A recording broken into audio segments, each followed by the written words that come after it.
Google Glass isn't ready for the masses, yet. The augmented reality headset has technical problems that still need to be overcome. The software is still in active development, battery life isn't that great, and we're not even sure what we want to do with a tiny screen on our face anyway. But before we figure all that out, Google needs to make sure that Glass can work for everybody. The Google Glass Explorer program has been slowly expanding over the past year, but I've never used them. That's because I have prescription glasses. But now, Google is releasing 4 different frames that work with prescription lenses, so I can finally see what life is like through Glass. While there have been rumors that Google would partner with Warby Parker or other established glasses makers, today the company is announcing that it's going out on its own with 4 new frames. Instead of completely redesigning Glass, Google kept the electronic parts the same. You just attach that part with a tiny screw to the new glasses. Google calls these 4 frames the Titanium Collection, and sure enough, each is made of the metal.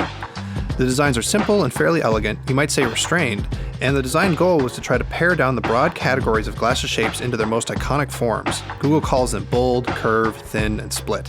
We started looking at what are people's favorite styles and what are things on the market.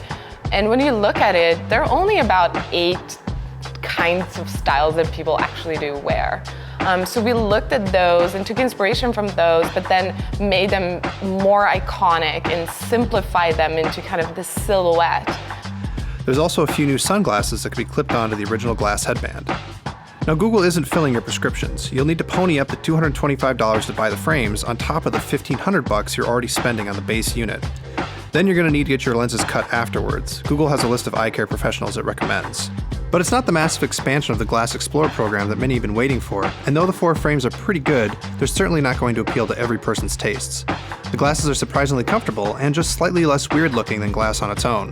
They're thin and light, and I guess you could say inoffensive, which for a set of hardware designed to put a screen and camera above your right eyeball is kind of exactly what you'd want. Now we're definitely focusing on slowly expanding the Explorer program, and of course, with this release of this new collection, it opens it up to a lot more people. The frames are simple and elegant with clean lines, and they're pretty light too. I don't know if it's going to make people want to try Google Glass, but at least now they'll be able to see for themselves.